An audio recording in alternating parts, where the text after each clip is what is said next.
बिहार में काबा तो बिहार में अपराध के अलावा कुछ नहीं थे बा। आज यानी शनिवार को पूर्व सांसद और पूर्व मंत्री रेणु कुशवाहा के आवास पर लोक जनशक्ति पार्टी रामविलास के राष्ट्रीय उपाध्यक्ष डॉक्टर अरुण कुमार ने कहा कि बिहार में अपराध का ग्राफ बढ़ा है, लेकिन मुख्यमंत्री नीतीश कुमार की नज़र में अपराध का ग्राफ गिरा है।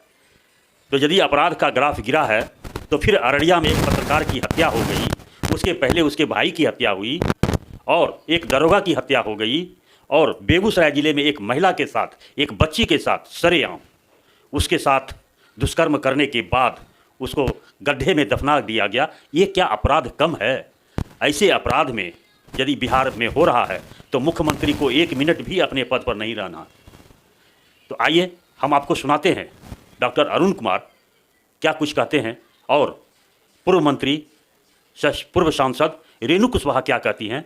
आइए हम आपको सुनाते हैं। मैं हूं सूर्य नारायण भारती, आप देख रहे हैं बिहार आर पार न्यूज।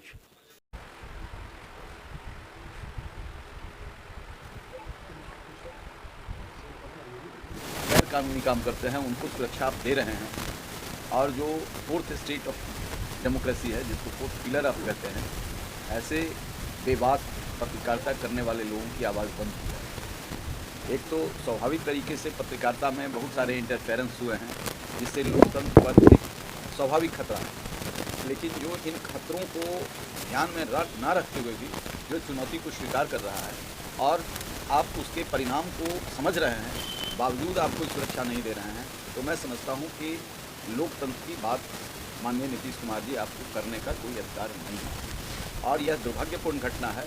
यह एक पूरे देश के पत्रकारों ने, मीडिया के साथियों ने, जो सेंसिटिव लोग हैं, उन लोगों ने इस एक कस्बे की लड़ाई को, इसमें गलत काम होने शुरू हो गए और इस तरीके से क्राइम का ग्राफ बहुत बढ़ गया है। सरकार कहती है एक ही ज़मीन को 3-3 बार लोग खरीदते हैं, 4-4 बार बेचते हैं, और सरकार रजिस्ट्री भी करती है, उसका फीस भी लेती है।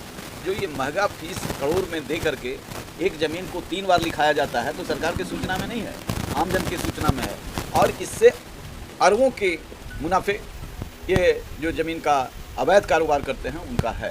जो सही कारोबारी थे वो किनारे हो गए, इसमें बल का बहुत बड़ा भूमिका हो गया। तो इन सारे सवालों से जुड़े हुए जो क्राइम का नेक्सस है वह बालू है, दारू है और ज़मीन का अवैध खरीदारी है। हम आदमी हैं खगड़िया के, पटना में ज़मीन खरीद लिया, फिर एक जहानाबाद के आदमी के नाम बेच दिया वही ज़मीन, फिर एक गोपालगंज के आदमी के नाम बेच दिया। सरकार क्या है भाई? सरकार को समझने का, आप पैसा ले रहे हो, इसके बाद मोटी रकम ले रहे हो, तो कुल मिलाकर के एक अराजकता सरकार ने पैदा किया है और उससे 1 लाख करोड़ से ऊपर अवैध कमाई हो रही है, जो सरकार के चहेतों के पॉकेट में जा रहा है। जिसके एक जवान की हत्या हो गई, तो इधर के दिनों में दारू, बालू और अवैध ज़मीन की वजह से सरकार के नुमाइंदे, सरकार बराबर राइफल लेकर के नहीं चलती है, सरकार का अपना ऑरा होता है, ऑरा ख़त्म हो गया। पहले पुलिस के टोपी से भी लोग समझते थे ये गलत काम नहीं करना चाहिए, टोपी काफ़ी होता था। अब तो शरीर भी रख देता है तो उसको लोग निपटा देते हैं। इसलिए सरकार ने अपना संपूर्ण प्रभाव खत्म कर दिया है, इनको इस्तीफा कर देना चाहिए। और हम लोग तो बार बार कह रहे हैं कि यहाँ राष्ट्रपति शासन लागू होना चाहिए। बहुत गंभीर हालत है बिहार की। लोग इस अराजकता में, नीतीश कुमार के अराजकता में, जिसको नाम सुशासन दिया गया है, लोग तबाह हैं। और इसी क्रम में आज आपसे मिलने का हुआ। अभी हम लोग खगड़िया से आगे अररिया जाने के रास्ते में। हम लोग तो आज शाम तक लौटेंगे, फिर 2 दिन में अपने पहले तो अपने राष्ट्रीय अध्यक्ष को रिपोर्ट सौंपेंगे। एक तो वही पत्रकार की हत्या हुई है और एक थानेदार के जो घर था, तो हम लोग उनके फैमिली से जाके मिलेंगे। किन बिंदुओं की आप लोग जाँच करेंगे? जांच क्या, हम लोग पता करेंगे भाई क्यों हत्या हुई, हत्या के कारण का पता चलना चाहिए ना। इस घटना पर कैसे लोग इस लोकतंत्र में जिएगा? ये लोकतंत्र तो मतलब धृतराष्ट्र वाली हालत हो गई है। अब जब पत्रकार भी नहीं बच पा रहा है, आम लोग नहीं पुलिस नहीं बच पा रहा है, तो ये सरकार को अपने पद पर रहने की क्या मतलब है? इनको तुरंत इस्तीफा कर देना चाहिए अगर इनमें थोड़ी भी नैतिकता बची हुई है तो।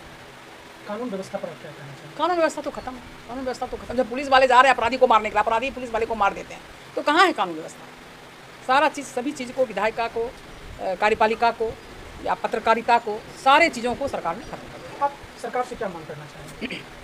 हम सरकार से एक ही मांग करते हैं कि अगर आप बिहार को बचाना चाहते हैं, लोकतंत्र को बचाना चाहते हैं, कानून व्यवस्था को दुरुस्त करना चाहते हैं, तो अपने पद से इस्तीफा दे दीजिए।